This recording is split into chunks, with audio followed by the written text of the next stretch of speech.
Dewan Hakim yang arif nan bijaksana, saudaraku sebangsa dan setanah air yang kami banggakan. Dalam terminologi pendidikan, negara merupakan mikroorganisme of education. Pendidikan adalah skala yang sangat besar, di mana pemimpin adalah gurunya, masyarakat adalah muridnya, sedangkan kebijakan pemimpin adalah materi pelajarannya. Alhasil saudaraku, seluruh perilaku pemimpin akan diguguk dan ditiru oleh masyarakatnya. Pepatah mengatakan, bila pada guru kancing berdiri, maka murid kancing berlari. Artinya, bangsa Indonesia akan maju, bangsa Indonesia akan makmur tatkala dipegang oleh pemimpin yang berbudi luhur. Akan tetapi sebaliknya saudaraku, Indonesia akan mundur, Indonesia akan hancur, Indonesia akan punah tatkala dipegang oleh pemimpin yang berakhlak rendah. Kita yakini saudaraku, bumi Indonesia akan selamat, penduduknya akan terhormat jikalau memiliki karakter bangsa yang kuat dan bermoral hasanah. Yuk kita tengok sejarah. Jerman hancur karena kekejaman Adolf Hitler, Rumania binasa karena kejahatan Nikola Ceausescu, Uni Soviet macet karena kejahatan Michael Gorbachev. Bahkan bangsa kita Indonesia merada karena oknum-oknum durjana penikmat derita rakyat jelata demi kursi dan kedudukan semata. Betul saudaraku. Maka dari itu, mengingat betapa pentingnya peran pemimpin dalam kemajuan suatu bangsa dan negara, maka kami, bagian dari generasi pemimpin Indonesia, tergugah untuk menyampaikan syarahan yang berjudul Pemimpin Ideal di Era Global dalam Perspektif Al-Quran. Sebagai landasan pembahasan, mari kita renungkan firman Allah dalam Al-Quran surah Yusuf ayat 55. A'udzu billahi minasy syaithanir rajim.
Menyebut namamu ya Allah, yang maha pengasih lagi maha penyayang.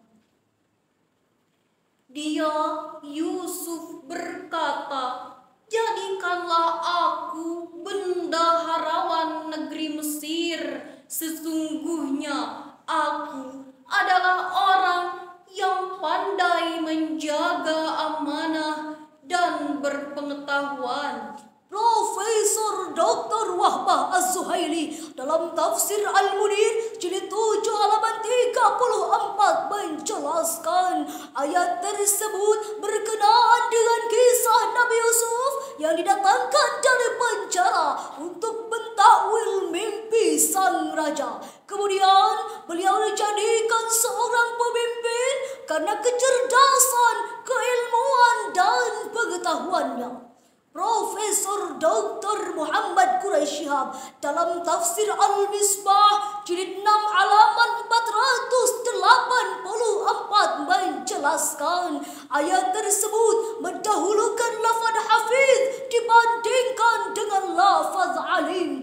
Maksudnya harus mendahulukan sifat amanah dibandingkan hanya sekedar pengetahuan. Ayat ini, saudaraku, memberikan gambaran ideal bahwa pemimpin harus amanah dan berintegritas, cerdas dan berwawasan luas. Selanjutnya, dalam Search of Insight, John C. Maxwell, seorang pakar kepemimpinan asal Amerika, mengatakan pemimpin adalah orang yang mengetahui, menjalankan dan menunjukkan jalan bagi warganya.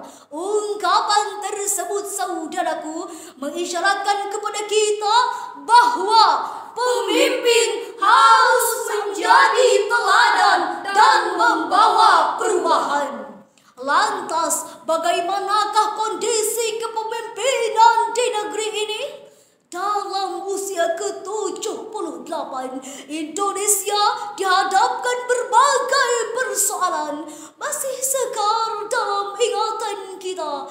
Berita viral di media sosial menggeret seorang perwakilan rakyat yang memilih berjudi di tengah konferensi. Pembunuhan yang dilakukan oleh jenderal berlatar urusan pribadi. Bahkan tak jarang kita temui kasus korupsi yang dilakukan petinggi negeri masih sering menghantui. Dikutip dari kata-kata.co.id, KPK menangani 161 kasus tindak pidana korupsi.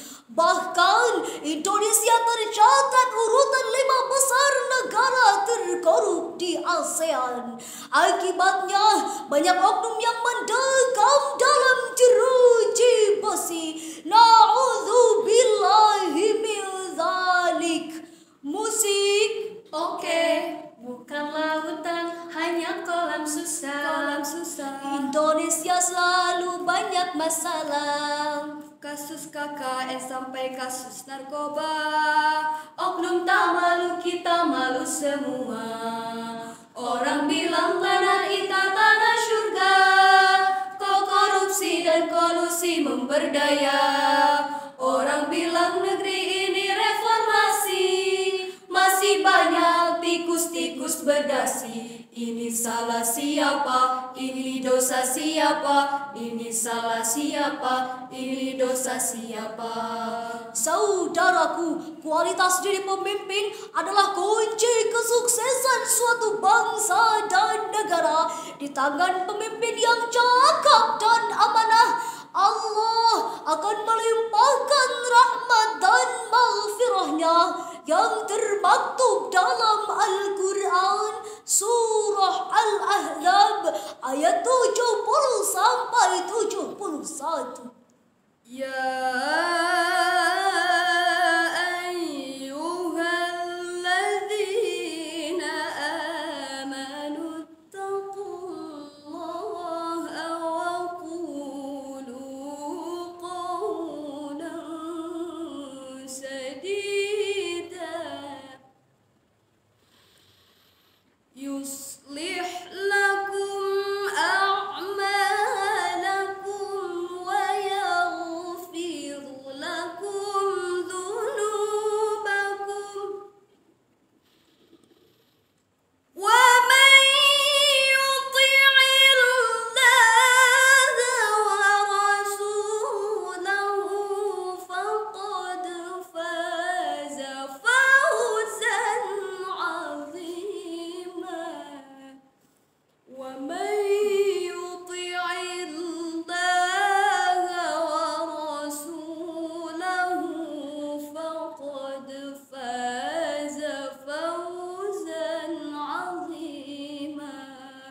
Sadaqallahul azim. Wahai orang-orang yang beriman, bertakwalah kamu kepada Allah dan ucapkanlah perkataan-perkataan yang benar. Niscaya Allah akan memperbaiki amal-amalmu dan mengampuni dosa-dosamu. Dan barang siapa menaati Allah dan Rasul-Nya, maka sungguh dia menang dengan kemenangan yang agung. Maha benar Allah dengan segala firman-Nya. Profesor Dr. Wahbah Az-Zuhaili dalam tafsir Al-Munir jilid 11 halaman 439 sampai 440 menjelaskan Allah akan menjanjikan ampunan dan kasih sayang kepada orang yang berkata jujur dan benar. Ayat ini, saudaraku, memberikan gambaran bahwa pemimpin harus berkata jujur dan benar. Jangan sampai ingkar janji, menebar kalimat merayu, mengiming-iming janji palsu, dan memberi harapan semu. Bukan hal tersebut yang kita tunggu, melainkan kerja nyata yang kita tunggu.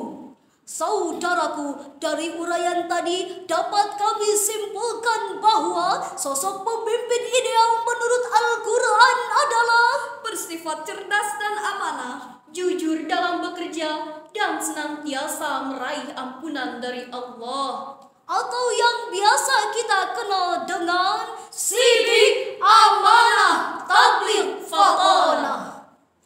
Ingatlah saudaraku, dalam hadis riwayat Bukhari, Rasulullah sallallahu alaihi wasallam bersabda, "Kullukum ra'in wa kullukum mas'ulun an ra'iyati." Setiap dari kalian adalah pemimpin, dan setiap pemimpin akan dimintai pertanggungjawabannya.